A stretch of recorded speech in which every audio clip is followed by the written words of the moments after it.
The patient comes into the lab, but prior to the patient going into lab, we have the RN and the scrub tech come in, and they do a surgical scrub. They have to put on the lead vest, so I know that that you can see that, but that's to help to protect the staff against the radiation. Even though it's a low amount of radiation, when they're doing procedure after procedure, we also attend to the protection for the staff as well. So, we look at covering the hair, covering the face, making sure that we have all aspects of surgical scrub when the nurse and the tech come in the room. As the patient is getting over on the table in the Cath Lab, you'll have a nurse in there that's putting on a blood pressure cuff, going to go ahead and put on some EKG pads where they can monitor their heart rhythm. Okay. And then they have the techs in the room setting up the surgical tray table, and we'll go on in the room here as we're preparing. And as we come in the room, you have a scrub tech assisting at the tray table where they're getting everything prepped and ready for the patient for their exam, as it's a sterile environment, just as it is with a operating room. It's the same thing for a cardiac cath lab.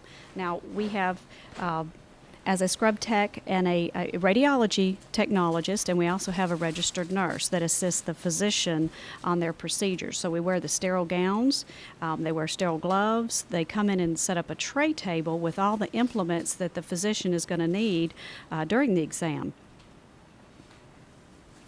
And as they're getting ready here, they have to assist each other with the preparation.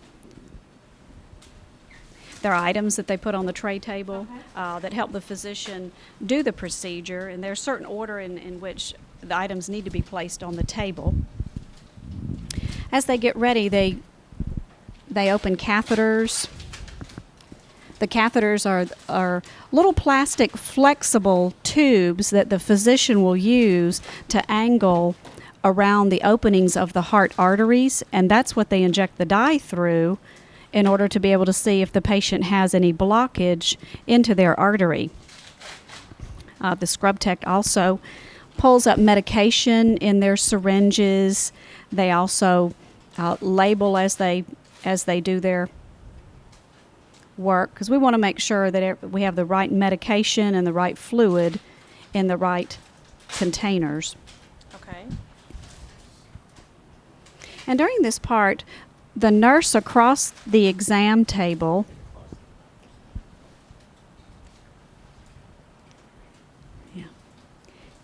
and as the nurse across on the exam table is prepping the patient, if we had a patient on the table, we put a sterile drape over the patient, and it goes all the way up from their neck, all the way over their toes, and to the end of the table to prepare for a sterile work field. Now we call this draping a patient, and we drape the patient so that the physician will have a workspace. And they'll place the drapes over the top of the table, they'll place the catheters, they'll place the solutions, the tubings that will be used during the procedure for the physician. And Laura, how long does the procedure last? The procedure can last really anywhere from about 10 to 20 minutes. As we say, a diagnostic procedure. A diagnostic procedure is where a patient comes in to diagnose the heart arteries to see if there's any blockage there. Right. An interventional procedure is where the doctor has done the study and sees that there is a blocked area, and the patient needs to have that area opened up. So at that point, the physician is able to go ahead and place a specialty guide wire through the artery, through the blocked area, and place a specialized catheter that has a balloon on it that they inflate with a specialized device and opens that area up of blockage to help restore blood flow to that part of the heart muscle. So even though we can do that as a planned procedure, we also have the ability here to provide what we call STEMI care. STEMI care is ST elevation myocardial infarction. That's where somebody comes in, they've had a heart attack, and we want to be able to restore the blood flow to help protect that heart muscle. So that's an emergency procedure, and we have a trained team that's available to be able to do that with the physician as necessary. Now, what we're also looking at here, the device that was just placed on the exam table is the inflation syringe that the doctor uses to inflate the balloon catheter in the artery that's blocked. Okay. And that's a specialized device, the special training. And the nurse right now is placing dye into that so that assists with the procedure. But it's got a special device dial on it that helps them see the amount of pressure as the physician's delivering that pressure to the balloon. He can see exactly how many atmospheres of pressure he's delivering to that device. Okay. But the team works all together, very well. It's in very much synchrony, with the physician, but we assist the physician. The physician actually does the procedure, but we help the physician get ready, to take care of the patient. Okay, you have a host of cardiologists that are providing services here at CRMC. Yes, we do. We have Dr. Mir Varquez, that's a diagnostic cardiologist, and we have Dr. James Lee, that's a diagnostic cardiologist as well. And just recently, Dr. Silvio Papapietro from UAB Medicine Heart and Vascular Service Network has joined us for interventional cardiology, and we're pleased that we have all of those cardiovascular services to provide to the community. Okay. We also provide vascular studies. Right, we do. We also provide vascular studies where we can look at the blood flow to the legs and to the kidneys, even up to the arms, and to looking at the carotid arteries as well, and all the arteries that go to your brain. And that's Dr. Will Jordan and Dr. Stephen Taylor, and they're as well from UAB Medicine. All right, Laura, can you help us understand more about what the nurse's role is? The nurse's role in the Cath Lab is when the patient comes in to the Cath Lab, they go ahead and hook them up with the lead wires where we can watch their EKG during the procedure.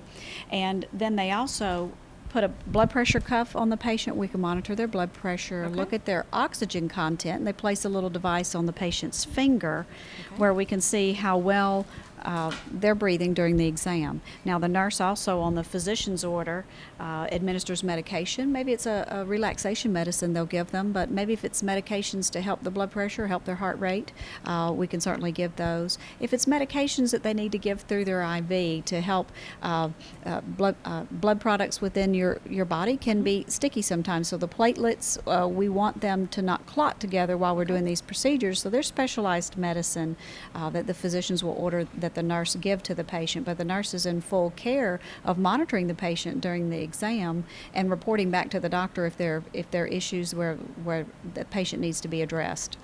What do we have right behind us? What are we looking at? Right behind us, we have the pictures of patients' hearts. So really during the exam is where you'll see the pictures of the heart, because you can't put an image up there unless you're doing a patient's procedure. But really, the physician can see as they inject the dye through the arteries, they can see the flow of the dye coming through here on both screens.